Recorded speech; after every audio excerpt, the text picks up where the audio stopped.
Hi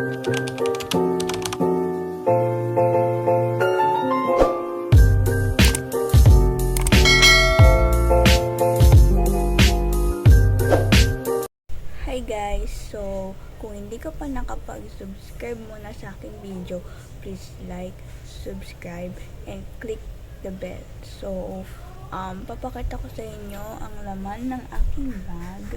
Yun ang aking video for today. Since yung bag ko, dati nabili ko sa Shopee. So, hindi ko na ililink yung bag ko kasi sira-sira na yung bag ko na to.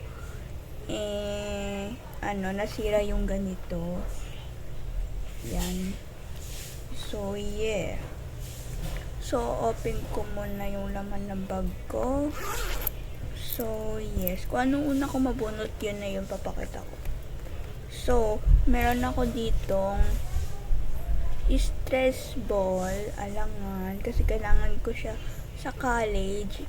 By the way, this is a college edition ng what's in my bag. And then next, meron akong pencil case, yung laman na mga ito highlighter, merong scissors, merong ball pen, and iba pa. So, yes. Then next, itong payong ko na hindi automatic kasi hindi ako sanay sa automatic and nasisira ko. Dati nagkaroon na ako ng automatic na payong, then nasira ko lang. And next, meron ako ditong ito. Yung parang ata to, binili ng pinsan ko sa akin. Itong envelope na B5, ito pa ganyan. Tapos merong notebook, tapos merong itong naka-fold na yellow pad. Then sa loob meron pang mga ibang papers. Yun, hindi ko na siya bubuksan kasi naka-organize na siya para madali na nang ilagay mamaya sa bag. Then last, joke, hindi pa. Ito, meron naman akong binder na matagal ko na tong binder. Pinalitan ko lang yung mga nasa loob na spring leaf. Yan, kasi yan ang mura. Mura na nga.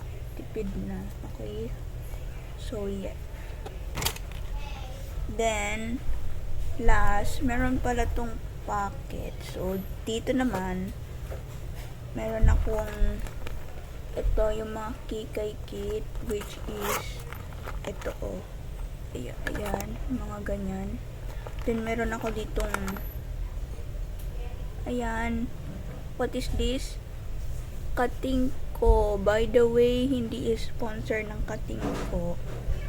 Then meron ako ditong tali, then lip tint. Yun ang laman ng aking pang-ayos. Kaya ako naglagay nito kasi ito yung pang-ayos ko. Ito lang naman talaga ginagamit ko kahit umaalis kami or what. Then last, yung aking money, and nakalagay na dito yung gagamitin ko bukas. So that's all guys ng mga laman ng bag ko siguro. Ay, di pa pala. Meron pang ID. Ayan, ID ko. Secret na kung saan ako nag-aaral.